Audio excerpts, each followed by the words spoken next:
और अभी कुछ देर के बाद सुनिए आज के स्थानीय समाचार पत्रों की सुर्खियां न्यूज डेस्क से।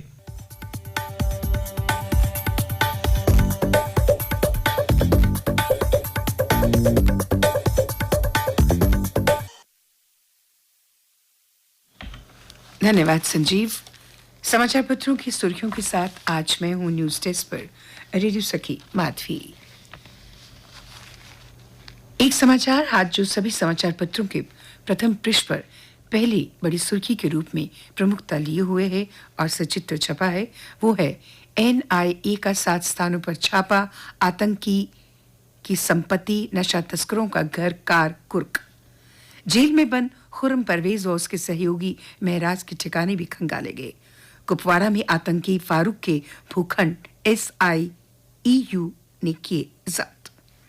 कश्मीर घाटी में आतंक के खिलाफ लड़ाई के जो शिकंजा है उसे कसते हुए 4 जिलों में 7 ठिकानों पर राष्ट्रीय जांच एजेंसी यानी NIA ने मंगलवार को छापे मारे।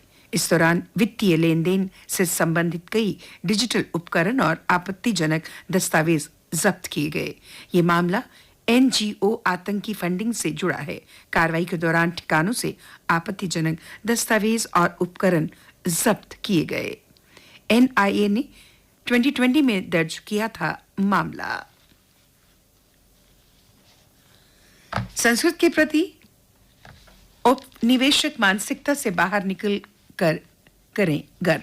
उपराज्यपाल महामंडलेश्वर स्वामी विश्वेश्वरानंद गिरी को LG ने कैलक संस्कृत रत्न पुरस्कार से किया सम्मानित। शहर के कई गणमान्य व्यक्ति रहे मौजूद।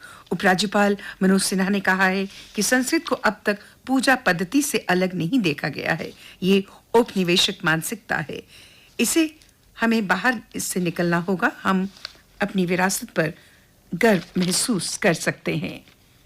मर्म पूज्य महामंडलेश्वर स्वामी विश्वेश्वरानंद गिरी ने संस्कृत भाषा को लोकप्रिय बनाने और श्री माता वैष्णो देवी गुरुकुल पर विशेष ध्यान देने के लिए उपराज्यपाल के समर्पित प्रयासों की सराहना की। पूर्व मंत्री श्यामलाल शर्मा ने कहा, यूटी में संस्कृत को बढ़ावा देने और धार्मिक महत्व के स्थानों को विकसित करने के लिए विभिन्न पहल करने के लिए यूटी प्रशासन सराहनीय काम कर रहा है। कैलक ज्योतिष एवं वैदिक संस्थान ट्रस्ट के अध्यक्ष महंत रोहित शास्त्री ने संस्थान की ओर से संस्कृत के प्रचार प्रसार के लिए किए जा रहे प्रयासों के बारे में जानकारी दी। चूड़ामणि संस्कृत संस्थान बसोली के छात्रों ने संस्कृत में सांस्कृतिक कार्यक्रम प्रस्तुत किए और इस दौरान कई प्रमुख नागरिक और छात्र उपस्थित थे। उनके साथ ADGP मुकेश सिंह, DIG शक्ति पाठक, DC अवनी लवासा और कई गणमान्य व्यक्ति इस समारोह में मौजूद थे। श्री अमरनाथ यात्रा नई ऊंचाई की ओर 1 माह में 4 लाख ने किए दर्शन। श्रद्धालुओं के जोश के कारण भगवान अमरेश्वर धाम की यात्रा नई ऊंचाई की ओर अग्रसर है। यात्रा के 1 माह में ही 4 लाख से अधिक श्रद्धालु पवित्र गुफा में दर्शन कर चुके हैं। ये संख्या 2012 के बाद सबसे अधिक है। यात्रा सावन पूर्णिमा पर 31 अगस्त को समाप्त होगी और सब सामान्य रहा तो इस बार संख्या 5 लाख के पार आसानी से जा सकती है। MI-17 ने बालटाल के नीलग्रथ में हेलीपैड तक पहुंचाया। पंचतरनी में खराब हुआ निजी कंपनी का हेलीकॉप्टर तो वायुसेना ने किया एयरलिफ्ट। मणिपुर में कानून व्यवस्था पूरी तरह हो चुकी ध्वस्त, कहा सुप्रीम कोर्ट ने। पुलिस की जांच को बताया बहुत सुस्त। अगली सुनवाई में DGP को किया तलब। लगभग 6500 FIR में से कुछ ही गिरफ्तारियां होने पर सुप्रीम कोर्ट ने उठाए सवाल। पूछा, महिलाओं को भीड़ के हवाले करने वाले पुलिसकर्मियों पर क्या कार्रवाई हुई? मणिपुर सरकार से दर्ज FIR व उन पर कार्रवाई का तिथिवार ब्यौरा मांगा। लापता सैनिक के बारे में मिले सुराग जल्द होगा मामला, कहा DGP दिलबाग सिंह ने। उनकी तलाश में ड्रोन की भी ली जा रही मदद। अनुच्छेद 370 हटाने के विरुद्ध सुप्रीम कोर्ट में आज से सुनवाई। CJI की अध्यक्षता वाली 5 सदस्यीय संविधान पीठ करेगी सुनवाई। पीठ में शामिल 3 अन्य न्यायाधीश भविष्य में बनेंगे प्रधान न्यायाधीश। स्कूलों में प्रवेश के लिए आधार को अनिवार्य बनाने को लेकर उठे सवाल पर केंद्र सरकार ने सफाई देते हुए कहा कि किसी भी छात्र को आधार न होने के कारण प्रवेश देने या दूसरी अन्य सुविधाओं से वंचित नहीं किया जा सकता है। भारतीय विशिष्ट पहचान प्राधिकरण UIDAI ने भी इस संबंध में राज्यों को दिशा निर्देश दिए हैं, जिसमें साफ तौर पर कहा गया है कि आधार संख्या के अभाव में किसी बच्चे को उनके लाभ या अधिकारों से वंचित नहीं किया जा सकता है। और अब अन्य समाचारों के साथ मेरी सहयोगी महेश्वरी। धन्यवाद माधवी। अन्य पिछड़ा वर्ग यानी ओबीसी आरक्षण के उपवर्गीकरण के लिए गठित जस्टिस जी रोहिणी आयोग ने अपनी रिपोर्ट सौंप दी है। सूत्रों का कहना है कि रिपोर्ट में ओबीसी की 3-4 श्रेणियां बनाने की सिफारिश की गई है।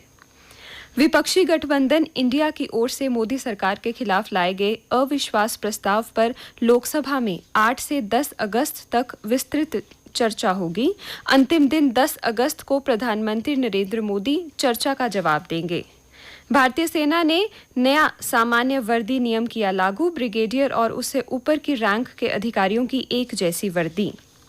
पृथ्वी की कक्षा को छोड़ चांद की ओर चंद्रयान 3। टेरर फंडिंग मामले में पंजाब में 20 से अधिक ठिकानों पर NIA ने मारे छापे। CBSE 12वीं का कंपार्टमेंट वे इम्प्रूवमेंट परीक्षा का रिजल्ट हुआ जारी। GST संग्रह जुलाई में सालाना आधार पर 11% बढ़कर 1.65 लाख करोड़ रुपए से अधिक हो गया है। वहीं जम्मू कश्मीर में जुलाई 2022 की तुलना में इस बार GST संग्रह 27% बढ़ा, जो कि पड़ोसी राज्य पंजाब और हिमाचल प्रदेश से अधिक है। जल जीवन मिशन पखवाड़ा शुरू, हर घर में नल का पानी पहुंचाना उद्देश्य। खेल समाचार, ईशान का लगातार तीसरा अर्धशतक, भारत का विंडीज से सबसे बड़ा स्कोर। वेस्ट इंडीज के खिलाफ तीसरे वनडे में लगाए 5 विकेट, 351, गिल ने खेली 85 रन की पारी। महिला फुटबॉल विश्व कप में दोनों टीमों के बीच मैच रहा गोल रहित ड्रॉ। 4 बार के विजेता अमेरिका ने नॉकआउट में जगह, पुर्तगाल हुआ बाहर। एशियाई खेलों में पहली बार हिस्सा लेगी भारतीय सॉफ्टबॉल टीम। मौसम की बात करें तो अगस्त की शुरुआत में जम्मू के साथ कश्मीर तप रहा है। समाचार पत्रों के अनुसार कश्मीर के कई जिलों में दिन का पारा 30 डिग्री से ऊपर चला गया है, जो सामान्य से 3 डिग्री तक ऊपर है। आज की बात करें तो जम्मू में आज मौसम के खुश्क रहने की संभावना है। कल दिन का अधिकतम तापमान 35.9 डिग्री सेल्सियस तथा न्यूनतम 26 डिग्री सेल्सियस रिकॉर्ड किया गया। आज सूर्यास्त 7:30 पर और कल सूर्योदय 5:48 पर होगा।